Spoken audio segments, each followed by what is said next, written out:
O Brasil é um dos líderes mundiais em cirurgias plásticas, com uma grande demanda por procedimentos estéticos e reconstrutivos na face. Rinoplastia, lifting facial, blefaroplastia, que é a cirurgia de pálpebra, otoplastia, cirurgia das orelhas, entre outras cirurgias faciais mais populares. Dados recentes revelam que o país figura entre os líderes mundiais nesse tipo de procedimento, refletindo não apenas uma busca pela beleza, mas também pelo bem-estar e autoconfiança dos pacientes. Nesta temporada também temos falado sobre a resistência ao novo, sobre mudança e muito sobre resiliência. Hoje não vai ser diferente. Recebo a médica cirurgia plástica da face, doutora Elaine Prandtl. Seja bem-vinda. Muito obrigada, é um prazer estar com vocês.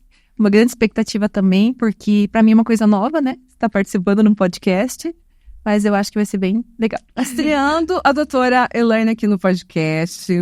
É muito legal. Essa parte de que a gente vai falar aí muito sobre saúde, a parte estética, é algo que no Brasil, né? A gente trouxe até essa informação. É muito grande, né? As pessoas buscam hoje muito no Brasil. Você observa essa questão? Sim, e eu observei muito nesse pós-pandemia que houve uma mudança grande nos paradigmas, porque as pessoas se veem muito em selfies, se veem muito em vídeos, né? Depois da pandemia, a gente observou um aumento grande em cirurgias plásticas faciais e procedimentos estéticos, né? Porque eu acho que a pessoa começou a se reparar mais. Sim. Diante de um vídeo. Mudou muito o padrão, né? De relação. A maioria das coisas são por vídeos hoje, né? Então, as pessoas se veem mais. Eu acho que esse é um dos grandes motivos que aumentou muito também. Busca maior, né? Isso. Então, vamos falar um pouquinho da tua história, porque a gente faz reunião de pauta aqui, a gente entende a história de quem vem aqui, e a gente aprende demasiadamente com quem vem aqui. E você teve uma formação acadêmica, eu queria que você me falasse como é que foi. Você foi para Curitiba, né? Você foi fazer faculdade, então, e você já pensava em ser médica? Eu quis ser médica desde os meus 12 anos, né? Só que eu vim de uma família simples. E isso para mim era um sonho bem distante do que eu imaginava, mas nunca abandonei meu sonho, né? Escutei de muitas pessoas falando que isso era um sonho meu, que nunca se ia realizar, mas nunca deixei de seguir meu objetivo. Então, o que meus pais deram muito foi estudo, né? Eles davam o que tinha e o que não tinha para pagar um colégio bom para mim. Quando eu fui para o ensino médio, eu fui para um colégio bom, e aí estudei muito e ralei para entrar numa faculdade pública, porque eu sabia que eu não ia conseguir fazer uma faculdade particular, né? E não tinha medicina em Ponta Grossa na época. Meu pai é professor, né? Minha mãe dona de casa, então a gente sabe que foi tudo sempre com muito sacrifício, né? Mas eu ralei muito e consegui, tanto que eu entrei no 3º ano depois de tentar vestibular, né? Fiquei 3 anos tentando, mas consegui passar na Faculdade Federal do Paraná, né? Isso prova que é possível, né? Isso prova gente que busca, que quer... A resiliência. Exato. E pensa na medicina, mas fala assim, nossa, mas é uma coisa tão longe, né? Tão difícil. Difícil, mas... Sim, e assim, muitas vezes eu escuto isso. Você é médica porque você veio de uma família que te deu condições de ser médica? Não. Eu acho que é possível para qualquer um, sabe? Então é muito do querer, de abdicar de muitas coisas. Foram anos difíceis, né? Eu não saía, eu só me dedicava aos estudos dia e noite. Mas se não fosse assim, não ia conseguir, né? Você teve o apoio da tua família? Ah, muito, muito. Meus pais sempre me apoiaram, minhas irmãs mais velhas, né? A minha irmã ajudava financeiramente um pouco, porque já era mais velha, já trabalhava, também me dava muito apoio nesse sentido. E um pouquinho dali, um pouquinho daqui, amigos meus ajudaram, sabe? Então eu tive amigos que hoje sou eternamente grata, que na época até lugar para morar me deram, para eu ficar em Curitiba. Então, com um pouco de ajuda de cada um, né? E acreditar que ia dar certo. Sim. Se realizar. Lá em Curitiba, você foi fazer... Você fez a medicina? Isso. Eu passei medicina em 2002, que eu entrei na faculdade, e me formei em 2008.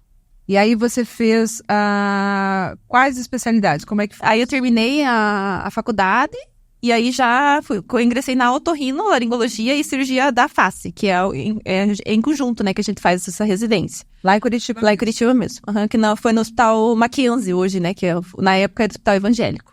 E como é que foi essa tua transição? Você vinha do lado da otorrino, né? E aí, de repente, você partiu para essa área estética. Como é que foi essa transição? Então, na otorrino, na residência, a gente sempre teve contato com a estética. Mas, como eu queria vir para Ponta Grossa de novo, eu fui me encaixando. E aqui um nicho muito fechado, né? Então, eu fui me encaixando aonde eu conseguia para voltar para cá. E o convite que eu tive na época foi para trabalhar com otorrino aqui na cidade. Aí, eu vim. Né? Eu falei, é a oportunidade que eu estou tendo, eu não tenho nenhum conhecido, mas as coisas se encaixaram de uma maneira que era para eu vir para cá de novo. E eu agarrei essa oportunidade para trabalhar com otorrino numa clínica muito boa aqui da cidade. E aí, só que eu sempre gostei da estética. Sempre foi desde a residência, era uma área que me atraía muito, eu gostava de trabalhar com transformações, né? Ver mudança nas pessoas, ver satisfação, é uma coisa que se vê... o sorriso, né? Sim. Quando você faz uma coisa, a pessoa... às vezes é o sonho da vida. Eu já escutei muito isso. Você está realizando o meu sonho, né? Porque... a pessoa, ela junta um recurso durante um tempo para ela realizar aquilo. E aquilo é muito importante para ela, né? Sim. Então, você mexe realmente com um momento especial da pessoa, né? Então... requer um cuidado muito extremo. Uma responsabilidade muito grande, né? Porque a pessoa está postando tudo aquilo ali que ela tem. Tudo que ela juntou, né? E com relação aí você veio para cá e hoje você já tem o teu consultório. Tenho meu consultório. Eu vim para cá nessa clínica, aí depois fui para uma outra clínica onde eu alugava a minha sala. E agora faz 1 ano e meio, mais ou menos, que eu estou na minha clínica própria, né? E como é que funciona? Como que você... trabalha unindo todas essas tuas áreas? Como é que funciona? Então, quando você fala em cirurgia de face, principalmente a rinoplastia, eu vejo o otorrino como um profissional ideal. Por quê? Ele vai tratar a parte funcional, né? Então, como eu trabalho com o tratamento de desvio de septo, sinusites, em geral, eu associo a estética como mais um procedimento. Então, casa bem, né? Então, no caso, associa uma coisa com outra. Que muitas vezes é necessário, né? Sim. Ou assim, não adianta, eu sempre falo, não adianta você ter o nariz bonito e que você não respire bem. Então, eu cuido muito com isso, né? Já associo essas duas coisas, que eu falo, é o bonito belo por fora e bonito por dentro, funcional por dentro, né? Porque senão não adianta você ter uma beleza e não funcionar. Por falar em funcional, a gente teve aí recentemente um caso super... traumático, uma coisa horrível de uma pessoa que morreu, foi fazer um fenol com um profissional não qualificado, e isso reabre, acho que toda uma discussão, né, em torno disso, Sim. né?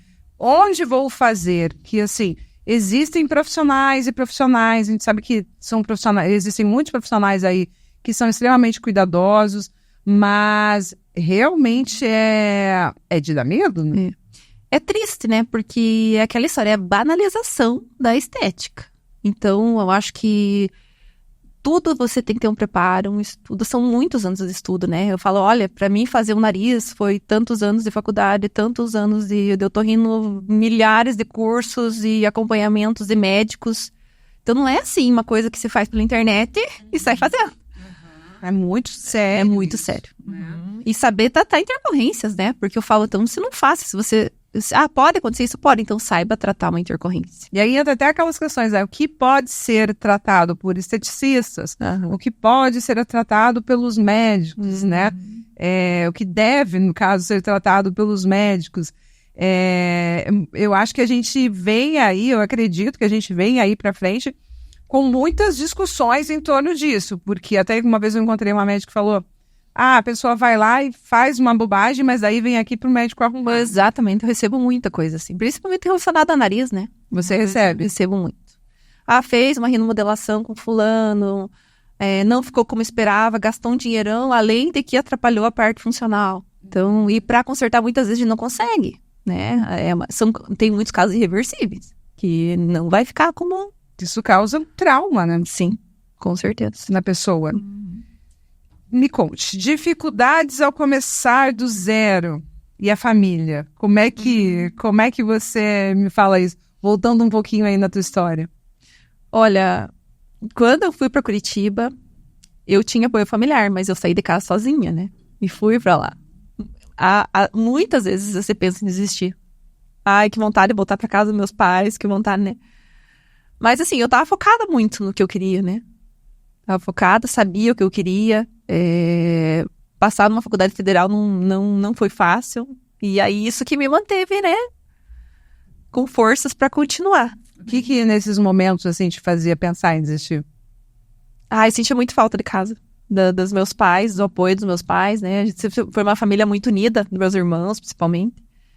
E foi difícil. E a dificuldade, assim, eu digo, financeira também, sabe? Porque não tinha carro, não tinha... Andar na chuva, de guarda-chuva, ir pra faculdade, assim, de ônibus, a pé, e todas essas dificuldades que quem passa por isso sabe. Que não é fácil, né?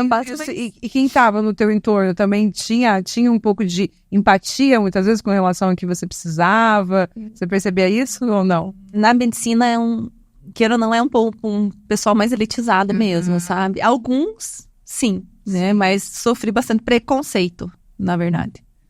Por ser, assim... Era muito excluída, muitas vezes. Sim, sim. E me conta, a gente vem trabalhando aqui muito essa questão da resiliência, né? Isso que a gente estava até falando ali no bastidor. Você buscar meios para você se manter, meios para você evoluir, meios para você mudar, né? Uhum. E você veio fazendo essa mudança, não tão drástica, assim, mas se encontrando, né? Sim. Como é que você observa a mulher hoje nessa busca? Precisa de coragem, tá? Pra você tomar o primeiro passo, falar, não, eu quero isso, eu vou fazer isso, né? E eu, como mulher, mãe, profissional, não é fácil, né? Eu acho que é uma luta diária, né? Eu tenho que saber me dividir muitas vezes em trabalho, família e filhos, né? Acaba não sobrando tempo pra mim, né? Eu vejo que eu sou sempre a última escolha. Mas eu sei que faz parte e eu tô plantando tudo isso pra ter um futuro pros meus filhos melhor. Hoje, com certeza, eles têm uma vida muito melhor que eu tinha quando eu tava na infância, né? Que sempre foi com mais dificuldades, né?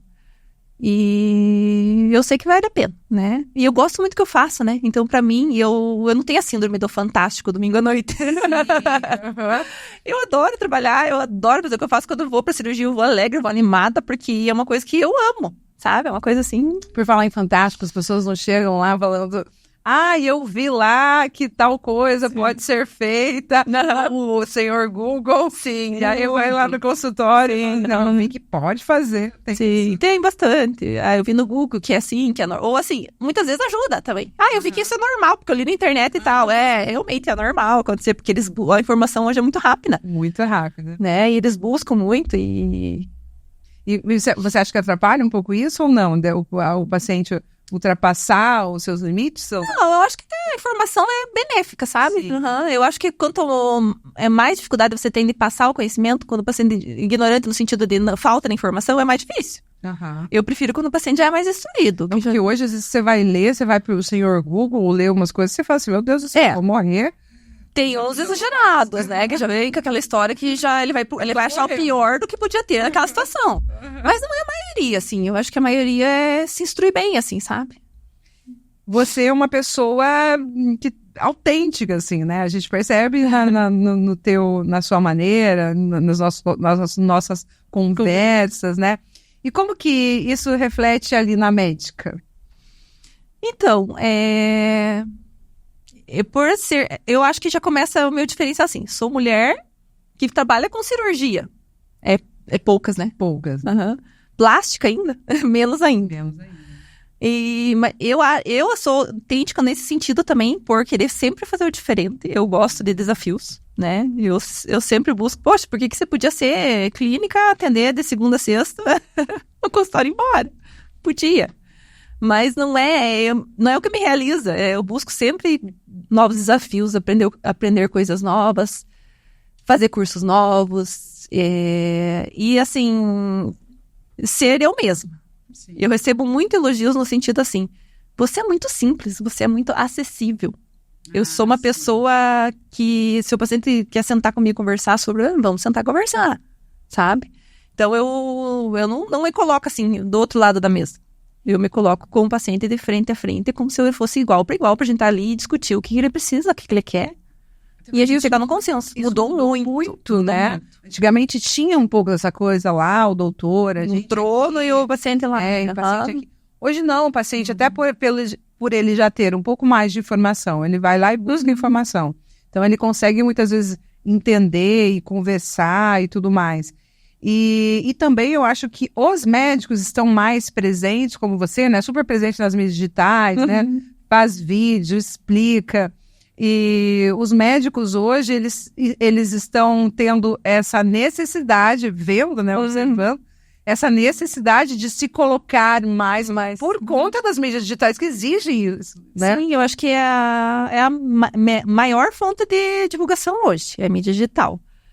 Tem colegas meus mais antigos que até então se via não quero, mas que agora eu vejo, acompanho, estão participando das redes sociais, porque não tem outra opção, gente. Aí vai lá e critica, essa blogueira. Exatamente, mas daí dá 2, 3 meses, estão lá fazendo. Tá fazendo. Então, eu acho que é um caminho sem volta, né? Realmente não tem como. A gente, como consumidor, a gente vai lá e busca. Você, um médico, deixa eu ver como é que é essa mídia desse médico, né? Sim. Deixa eu ver o que ele fala. Restaurante, deixa eu ver como é que são os pratos. Você vai nas mídias digitais para buscar esse tipo de informação. Então, se você não está ali tendo pelo menos uma presença de né, com uma qualidade legal e tal, você já é julgado, né? Sim. Com certeza. Você recebeu, como é que você observa essa vinda de paciente desses canais aí? Recebo bastante. Você recebe bastante? Tanto que eu trabalho com tráfego também, eu divulgo bastante. Vem muito, lógico, Ponta Grossa é uma cidade pequena, vem muita indicação de paciente, que é o boca a boca também, né? Sim. Mas a parte de mídia tem aumentado bastante. E você trabalha bastante isso? Também.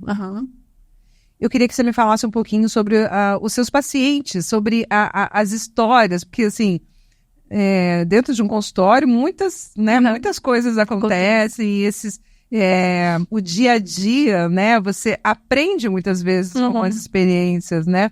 Eu queria que você me contasse um pouquinho da tua lida, do teu dia a dia com os pacientes. Então, eu recebo muito, por exemplo, adolescente, uma cirurgia de rinoplastia, a partir de 15 anos, pode ser realizado na menina, né? Que já teve o período menstrual, tudo, e já terminou a formação. Essa fase é uma fase bem importante. Você vê que aquela transição que a pessoa está se encontrando, que tem o bullying, que tem o preconceito, e às vezes ela com ela mesma, né? Então teve uma menina, por exemplo, super recatada. Né? Chegava de preto no consultório, mal olhava, mal conversava, e que o sonho dela era me arrumar o nariz. Ela se transformou. Ela chegou no consultório depois, ela não usava mais preto, ela estava maquiada, ela estava tirando no salão, sabe? E a mãe dela falou assim que mudou completamente a vida dela. Então, muitas vezes, aquilo é um gatilho inicial para a pessoa se sentir melhor e melhorar a autoestima. E às vezes, se ela for falar, acaba sendo criticada porque fez um tipo de cirurgia. Um procedimento. Com 15 anos. Com 15 anos, já vi muito isso. A pessoa é mais jovem. O exemplo é a filha do Justo, sabe? Então, isso. Como foi criticada, mas a menina mudou da água pro vinho, né? Ela mudou muito. E ela como pessoa, com autoestima, né? Então... E eu li, você me falou isso, me remeteu exatamente a esse caso aí. Que eu li, eu falei, nossa, deixa eu até dar uma olhada. Fui ler, nossa, milhares de críticas. Porque ela ainda muito nova, muito nova, como é que você vai passar por um procedimento? Eu acho que quando realmente mexe com a autoestima, obviamente, mexe muito. Você tem, os médicos regulam ali até claro, né? Dependendo do caso, por exemplo, vem um menino de 15 anos, eu pedi idade óssea, não estava pronto para fazer. Infelizmente, eu não vou pôr em risco. Mas se a menina está nessa idade, a gente sabe que já terminou o crescimento, que não tem risco para o paciente, não tem porquê. E muda demais a vida da pessoa, né? Imagina ela, né? Que tinha uma coisa mais introspectiva e de repente... Sim, arruma namorado. Você vê ali, um tempo depois, tá com o namorado. Porque, e assim, não é que a mudança foi tão grande, é ela com ela mesma. Eu vejo que é uma coisa que vem de dentro da pessoa. Sim. Né? Ela se sentir melhor, entende? Não que ela se transformou na Miss Brasil, entende? Mas que aquilo era o que marcava pra ela, que fez a diferença. né? E muitas vezes é um gatilho para ir começar outras coisas. Por exemplo, uma paciente obesa que tem um problema no nariz. Quando ela arruma o nariz e ela se sente melhor, ela tem força para lutar contra outros. Ela se empolga em melhorar a qualidade de vida dela. Ela vai comer bem, ela vai fazer exercício, sabe? Então, eu falo que é o passo inicial para todo o resto. Que a pessoa consegue evoluir melhor, né? Ela consegue seguir melhor. E esse perfil dos pacientes hoje que buscam as cirurgias de face, buscam os procedimentos estéticos, ele, em termos de faixa etária, ele está muito diverso. Eu até vi algumas postagens tuas que tinha umas senhorinhas, né? Tem. Senhorinhas fazendo... Eu achei tão incrível, tão lindo aqui. Teve uma senhorinha que tinha feito implante dentário e ela se incomodava com os lábios, porque daí ela falou, agora eu fiquei, porque daí dá uma projetada, né? Na arcada dela e tal. Eu preciso fazer um preenchimento. 70 e poucos anos, ela veio e fez o preenchimento labial e saiu faceira, né? E tinha comorbidades, lógico, ela era diabética e tal, mas assim, veio fazer com o médico, sabendo que a gente ia tomar todos os cuidados, ia acompanhar ela e tal, e foi super tranquilo. Então, deve ser muito prazeroso isso, né? Você vê que a pessoa... E ela gosta de cuidar, né? A pessoa com ela mesma gosta de dar autoestima, isso é muito legal. E me fala sobre os procedimentos lá no consultório. Porque às vezes você fala assim, rinoplastia, tem gente que não sabe nem direito o que é. Então, assim... Qual que é a abrangência do que você trata?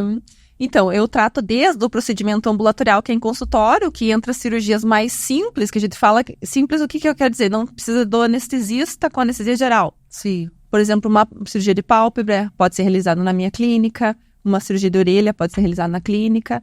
E os outros procedimentos estéticos, né? Por exemplo, harmonização facial, botox, estímulos de colágeno, tudo isso eu trabalho na clínica também. Há cirurgias que demandam um tempo maior de cirurgia e são áreas que não tem como fazer com anestesia local, por exemplo, rinoplastia, tem que ser feito em hospital, né? Daí a rinoplastia, o lifting cervical, essas aí são feitas em hospital. E isso você faz tudo em hospital? Tudo em hospital. E aí ali faz esses outros procedimentos? Que são com anestesia local, por exemplo. E as pessoas geralmente, no caso de cirurgia de orelha, de nariz e tudo mais, elas buscam principalmente por causa do bem-estar ou alguns riscos? Eu queria que você falasse assim, quando talvez que seja necessário, né? Porque às vezes a pessoa fala, achei que eu não precisava. E às vezes faz uma tremenda diferença, né? Você diz a parte estética ou a parte funcional? A parte estética que você olha tudo, né? Você olha no geral. E muitas vezes a pessoa tá olhando a parte estética e não vê. Isso é bem comum. Então, às vezes a pessoa vem estou incomodada com o meu nariz, porque é torto. Mas ela não sabe que o torto vem por causa do desvio de septo, por exemplo. Então. E aí a gente tem que fazer toda essa análise, né? E tratar em conjunto, né? Já associa, eu falo útil ao agradável. Aí você faz esse tratamento em conjunto. Sim. A parte do desvio de septo é uma coisa muito comum. Muito comum. Eu vou te dizer assim, a de prevalência foi feito um estudo em Curitiba, se não me engano, a prevalência da população em geral, 80%. É grande. Nossa, muito grande. Bastante. Eu já fiz essa cirurgia quando novinha, assim, que eu precisei fazer. Acho que eu tive que fazer 2 vezes. Principalmente na nossa região, que é muitas queixas respiratórias aqui, por ser mais frio, né? Ser um clima... E o que leva? Muitas vezes é genética. A rinite pode piorar, porque aquele hábito de ficar mexendo muito no nariz faz... quando é novinho, por exemplo, a pessoa fica mexendo muito, faz crescer torto. Traumas de infância. Muitas vezes até trauma na passagem do canal de parto. Ninguém sabe disso. Mas o parto normal, dependendo do jeito que nasce a criança, faz entortar o nariz. Sério? Não sabia disso. Tem muitos já casos, dependendo, puxa, entorta. Isso. E aí, quando é que vai perceber, assim? Porque às vezes não percebe logo. É mais quando na vida adulta mesmo que percebe. Que na infância é mais difícil, porque é mais cartilaginoso. Conforme vai passando a idade, vai tendo a parte óssea junto. Então é como se, digamos, ele orientasse um crescimento torto. Sim. Né? Tá ali a raiz do crescimento, que é o início do septo. Depois ele vai crescendo, vai ficando uma parte óssea, uma parte cartilaginosa. E aí, quando ele termina a formação, que ele fica torto. Né? E é realizado em criança também? O desvio de septo é a partir, geralmente, 14, 13 anos também, porque tem que completar esse crescimento. Se for uma situação muito extrema, a gente acaba até fazendo antes, mas o ideal é esperar, porque daí, como vai estar em crescimento, pode atrapalhar o crescimento facial, no geral, e aí entortar de novo também, e tem que refazer. Então, eu sempre oriento, quanto mais, né, pelo menos até 13 anos, esperar melhor. Esperar para fazer nesse caso, que é a questão que envolve o crescimento facial. O nariz é o centro da face, então ele pode atrapalhar todo o crescimento facial. E é inacreditável como a gente já estava falando, né? A mudança das pessoas quando elas conseguem ter um acesso a algo que elas precisavam, que elas gostariam de fazer para mudar. Você deve ter tido inúmeros casos, né, aí, de pessoas, de pacientes que mudaram e que você recebe esse feedback? Sim, não. Eu recebo presentes, abraços, né? Que eu acho que é o mais gratificante. Eu falo, não é o que você está recebendo, mas é o fato da pessoa vir e agradecer, né? De uma maneira ou outra. Nas redes sociais também recebo bastante comentário. Esses dias eu postei lá, se você operou comigo, deixa aqui seu comentário. Então teve bastante gente que colocou, bem legal. Assim. Muita gente que você nem lembra. Nem imaginava. Porque eu também, às vezes eu encontro pessoas na rua, em alguns lugares, a pessoa fala, você já me entrevistou. E, nossa, é muito legal. A pessoa lembra sobre o quê? Às vezes a gente não lembra, porque são muitas pessoas, né? Principalmente quando a gente encontra em eventos, né? Que eu também faço cobertura do agro e tudo mais. E é muito gratificante. Por isso que eu te pergunto sobre essa questão dos feedbacks, porque muitas pessoas acabam não dando, né?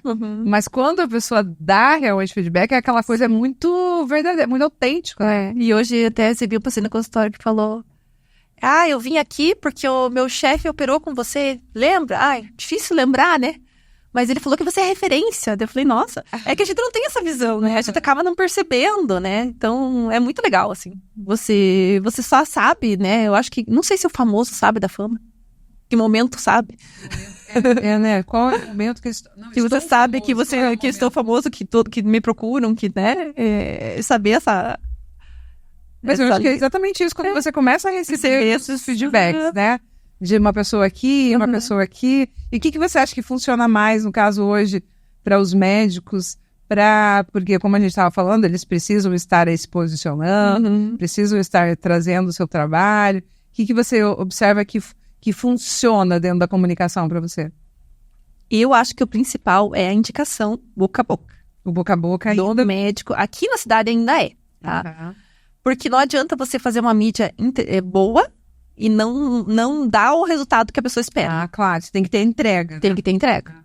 Então, se você divulgar uma coisa e fazer outra, ou não dá, eu falo, quando falam bem, falam para 2, 3. Quando falam mal, falam para 30. Tem até um estudo isso é uma coisa muito real, né? Isso realmente acontece, assim, quando você faz uma entrega meia boca ou algo assim... É pior do que não fazer. É pior do que você... É melhor você não fazer. Exatamente. Né? E me conte aí sobre... A gente tá aqui, eu tô aqui... A gente devaga, tentando reunir aqui as coisas do nosso roteiro. E eu queria te dar um espaço agora para você falar um pouquinho para as pessoas do teu trabalho, para você fazer um convite para conhecer... Eu acho que assim, em outros momentos, em outros pontos, acho interessante a gente trazer algumas coisas bem específicas, porque às vezes a pessoa quer saber especificamente sobre a cirurgia de orelha, né? Sim. E como é que faz, e o que precisa. As pessoas têm dúvida desde como é que ela se prepara, como é que vai ser depois, fazer, como é que vai ser depois. Isso é até legal falar. Sim, É que eu faço vários procedimentos, né? Não tem como falar de todos aqui, né? Claro. Mas assim, basicamente, me pedem muito, qual é o valor? Dá pra você passar um orçamento e tal? Eu falo assim, primeiro preciso fazer uma avaliação. Sim. Porque você imagina que você vai ser tratado com aquilo e muitas vezes não é. Então você tem que escutar o profissional, o que ele vai te indicar. Aí eu falo um valor, de repente não é. Então, eu prefiro que a pessoa passe para uma avaliação, né? Eu sempre falo, né? Mesmo o que eu recebo nas redes sociais de contato, eu passo, vamos agendar uma avaliação para eu poder te passar o que vai ser feito, te passar o orçamento, né? Mas praticamente é assim, para cirurgias no geral, é feito os exames pré-operatórios, né? A pessoa passa comigo, faz a avaliação, é indicada, a gente tira fotos, para ter registro de antes e depois. Daí é passado o orçamento, a pessoa faz os exames, tá? O que vai ser feito no consultório, eu peço exames também, né? Porque eu acho que tem que ver como é que tá a coagulação, como é que tá a saúde da pessoa em geral, né? Você não vai se submeter a um procedimento eletivo, estético, tanto com a saúde ruim, né? Então, não tem porquê, né? Tem que estar bem. Aí é contraindicado em alguns casos, tem algumas contraindicações. Mas, por exemplo, a pessoa tem uma doença crônica, tem um diabetes, eu posso fazer? Pode, se você tiver compensado, sim. Você não pode fazer com o teu diabetes bem descompensado, uma pressão descompensada. Mas tudo é possível. Como eu atendo idoso também, acaba tendo muito pálpebra. É muito idoso, a procura é muito por idosos. Porque pelo próprio envelhecimento acaba tendo a queda, né? Sim. E isso, às vezes, trabalha até questão visual, não é só estético. Sim. A pálpebra chega na questão visual também. De atrapalhar. Faz sombra, né? Trabalha o campo visual e tal. E aí faz os procedimentos e, assim, praticamente a média de recuperação das cirurgias no geral é 1 semana. Tanto pálpebra como nariz, como orelha. 1 semana para voltar às atividades de trabalho no geral. Então não é algo tão complexo assim, a pessoa consegue se programar ali para fazer. Tira uns dias, 1 semana ali para se cuidar bem, né? Porque tem que estar ciente que é um procedimento cirúrgico, que precisa dos cuidados, né? Que se você vai se submeter, não tem que fazer todas os que a gente indica, né? Os cuidados certinho. Sim. Senão, eu falo, nem faz. Não, tem que ter muito. Aí que tá a questão do cuidado de ter um profissional qualificado, né? Para fazer aquele procedimento, porque é algo muito sério. É sério, eu acho que não dá para banalizar, né? Como a gente tava falando, a estética. Tem coisa simples? Tem. Vou fazer um botox. Ótimo, né? Eu não preciso faltar trabalho, eu não preciso, mas se você quer fazer uma cirurgia, você tem que ciente que você tem que cuidar.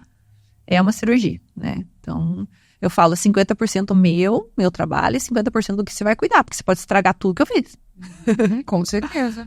E me fale, agora a gente está indo aqui para o final, passa o tempo, né? A gente fica brincando e conversando e passa o tempo. Tem muita coisa para falar. Tem muito.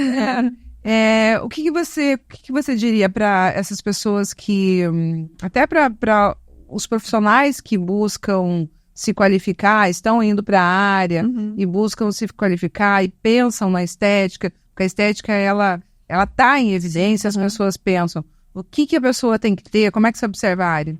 Eu acho que quando o paciente busca o profissional, ele tem que ver qual é a formação desse profissional, né? O que ele fez, né? Se ele fez, no caso, o fenol, parece que ela tinha um curso online só, né? Então, tem que ver o que a pessoa fez, que formação que ela teve. Buscar por outros pacientes que já fizeram, né? Indicações, se tem indicação ou não. Se os pacientes foram bem tratados, se deu tudo certo com os procedimentos, né? E eu acho que os profissionais também, né? Eu acho que tem que buscar... é exclusivo de médicos? Eu acho que não. Eu acho que tem muitos profissionais muito bem capacitados para fazer os procedimentos também. Eles não são médicos, mas eles são capacitados. São capacitados. Eles estudaram muito, e às vezes só estudam aquilo, então são muito bons naquilo, né? Mas veja o currículo desse profissional, né? Vá atrás, busca saber o que ele fez, onde que ele esteve fazendo os cursos, com quem que ele fez. Até acho que esqueci de comentar que também depois da faculdade eu fiz a minha pós-graduação na parte de anatomia e estética facial. Você fez? Fiz também uma pós-graduação nessa área da harmonização facial, né? Então é bastante coisa de estudo, né? Que a gente se dedica. É uma coisa contínua, assim, na verdade, não para, né? Ela vai evoluindo, tem evoluído bastante a estética, né? Muda muito. Você teve recentemente fazendo um curso? Tive recente fazendo um curso, agora eu vou ministrar um curso de otoplastia lá em Joinville. Vai ser o primeiro módulo agora, dia 1º e dia 2, para médicos. 1º e 2 de julho agora. Vai ser legal. Uma área acadêmica que eu vou entrar um pouco também, diferente pra mim, né? Que eu não tô acostumada, mas eu acho que vai ser uma experiência bem legal. E tá passando pros outros aquilo que a gente sabe, né? Exato, a gente tá levando o conhecimento. Eu penso que até esse espaço do Pod Brown, o espaço de podcast e esse tipo de projeto, a gente oportuniza que as pessoas aprendam mais, elas tenham um contato. Por isso que, assim, a gente fala de histórias, por isso que eu pergunto pra você como é que foi a tua história, como é que foi a trajetória, porque muitas coisas que a gente às vezes não inspira, não fala, e isso inspira, as pessoas, né, compreendem que existe um processo, né? Não é uma coisa simples. Nem você, né? Foi, buscou uma área, aí voltou pra cá, né? Sim, eu espero que inspire quem esteja assistindo muitos jovens que têm esse sonho, né? E pra não desistirem, né? Porque é possível, né?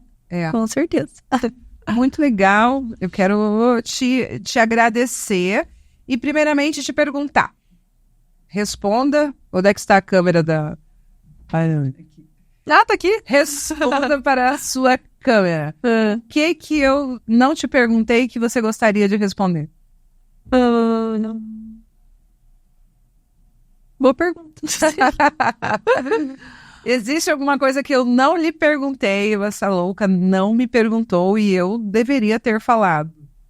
Tem alguma coisa? Eu acho que não. Não. E me fale, o que estará escrito na sua lápide? Eu acho que resiliência é uma palavra boa. Resiliência é uma palavra boa para estar escrito lá. Sim. Resiliência é determinação. São coisas que te resumem? Bastante. Determinação, bastante. E pra gente encerrar, vida. O que é a vida para você? O que representa a vida para você? A vida, pra mim, eu acho que é um equilíbrio, a palavra certa, né? É você estar em harmonia, né? Eu acho que não é só trabalho, não é só família, não é... Eu acho que equilíbrio, eu acho que é a palavra-chave pra você ter uma boa vida, né? Com tudo no geral, né? Você tem que saber se dividir. Não é fácil. Equilíbrio é a chave, realmente, de tudo. Pra você ter uma qualidade de vida, né? A gente conseguir equilibrar tudo que a gente faz. Porque eu não quero chegar daqui 10 anos e olhar pro meu filho, meu Deus, eu não vi você crescer, né? Eu quero... É difícil, vou te dizer, é difícil. Mas eu tento.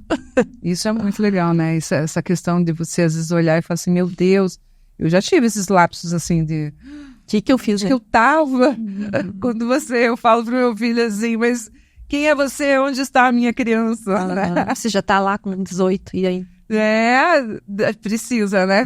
Então, uma dica. Eu acho que equilíbrio, né? A palavra certa. Equilíbrio é a palavra que resume tudo. Muito legal. A gente consegue, a gente tem que ir tentando, né?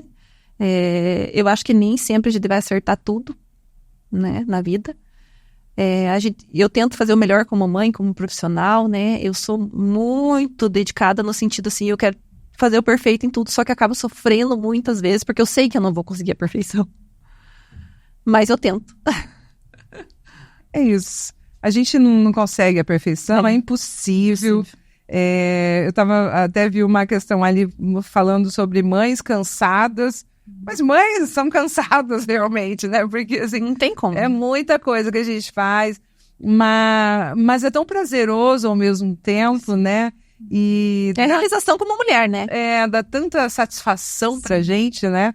A gente ter essa noção de que a gente consegue dar conta, ao mesmo tempo não consegue, não dá conta, mas não tem problema. Sim, exatamente. Eu acho que não tem que se estressar por isso, né? E se você for parar pra pensar em tudo, você não vive, né? Você tem que fazer o teu dia a dia o melhor que você consegue e não olhar pra trás. O que foi, vamos melhorar daqui pra frente e vamos. É isso. Eu queria te entregar aqui, quem que me alcança esse primeiro aí. Esse primeiro, isso. Eu, recentemente, tive dengue.